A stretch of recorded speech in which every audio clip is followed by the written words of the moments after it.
According to Dan Graziano of ESPN yesterday, the Giants do not expect to move on from Eli this year, according to multiple sources. Manning has 1 year left on his contract, scheduled to earn $11.5 million this year. $500,000 workout bonus, $5 million roster bonus, which is due very shortly. Due on Saturday at 4:00. Also, a report yesterday that had the Giants moving to a run-first offense in 2019. Very innovative and forward-thinking of them. No, stop. I mean, Saquon I can't wait for Dave Gettleman to go up there and be like, man, if we only had a wide receiver to stretch the defense and take some pressure off Saquon. Like Gruden was complaining about the lack of a pass rush after letting Khalil Mack leave the coop. Look, I will tell you this. I asked, again, somebody who knows the Giants organization, are they trying to force Eli to quit? I mean, are they forcing Eli to look around and go, like a Seinfeld episode. Why would I do all this? And the answer was, again, no. The last 4 games of last year, or the 4 games that they played, obviously, without Odell, they thought the offense was working very well.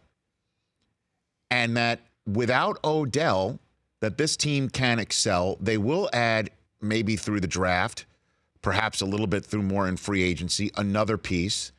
Get that offensive line straightened up. And the one thing that they're absolutely going to hit, that I was told that Gettleman was focused on, is the defense. That the defense was the major problem. Focus on the defense. And that this team can get through with Eli, and they're going to have to they're going to have to look at their next quarterback in this draft. And if not, then tank for Tua, they shall. Get this kid coming. But at what point next year do you do that? I don't know, man. Is it 4 games This is what I was 2 told. months? This is what I was told. That the plan is fix the defense, keep Eli upright, get enough of a passing game going that it doesn't force feed it to Odell, who they were fearful of one more year after being there, basically saying, I'm out of here, and doing whatever he needed to do to force the situation to get out. And you saw what Brown netted, 3 and a 5.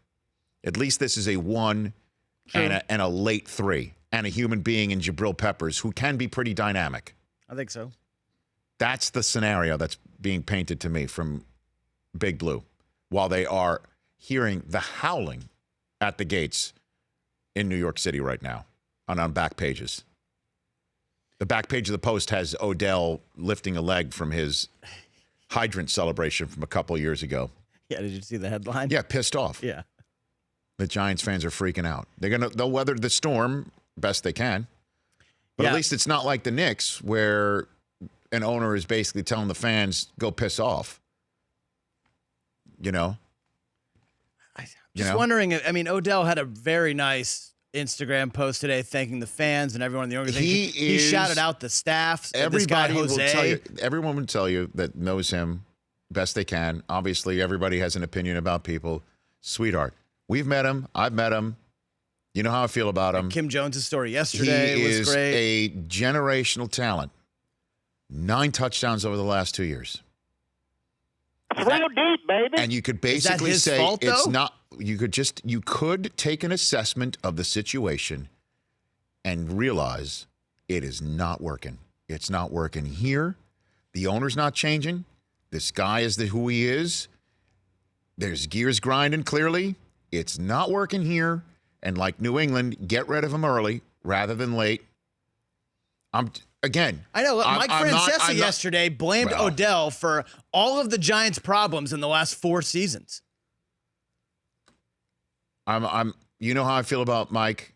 His take on my run that I saw on Twitter broke my heart. For somebody who drove around listening to Mike and the Mad Dog, hearing that sort of thing.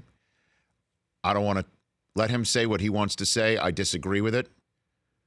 I wish the Giants, for Giants fans' sake, could have made this work with him. He's going to be dynamic in Cleveland. Let's see how it works. But in total, it should have worked. You should figure out a way to make it work. It was not working. And we'll see what happens with them this fall.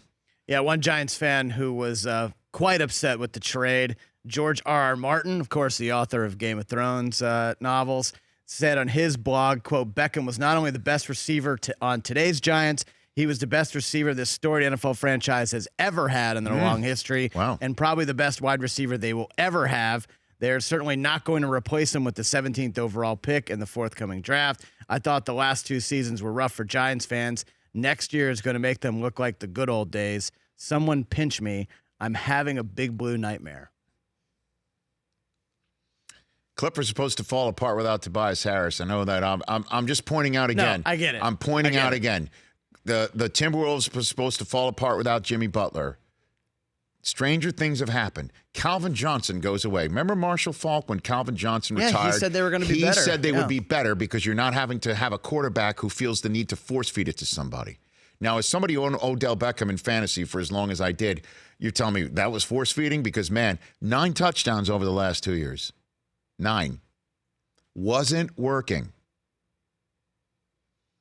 And it will work in Cleveland. And it's going to be tough for Giants fans to watch him go crazy there. Because it's going to be fun, and it's going to be a different location, and he's got his college buddy there, and he's not the only one. But that could have been the Giants if they had taken a quarterback last year. Maybe not. Maybe not. In the same way that the end game scenario, the end franchise scenario for goats rarely goes well. And it's still yet to be written for your team in New England. And it keeps getting pushed off and off and because off they keep winning. Because Brady keeps pushing it off because he's the GOAT. But the Giants and what they're doing with Eli, you could say it's similar to what the Lakers did with Kobe. That's exactly what I was going to say. You could say that.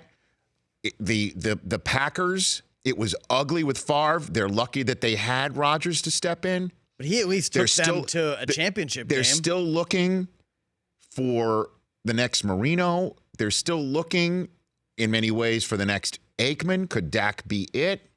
And Jim Kelly in Buffalo. For and on and on. sure. Yes, totally. For sure. So this is what's happening with the Giants. It's a damn shame they didn't work out with Odell. They did what they did. I'm not going to sit here and say that they are dead in the water. Let's see what happens over the next 5 weeks. What if Josh Rosen comes in? What if Josh Rosen comes in? And they should start him immediately. Which they might do eventually, and they'll have to figure out what to do with Eli because they've already paid him a roster bonus, and maybe it's his farewell season. It is his last. It's definitely his last year in New York. What if they do get that next guy, whether it's by trade or they're going to get some guy, unless they don't, and it is totally disastrous. Then they'll have their pick of either Tua, that kid from Oregon, Herbert. Of course. I mean, who is kind of like their prototype. Big dude who can move around. The Rich Eisen Show, weekdays at noon Eastern on Audience.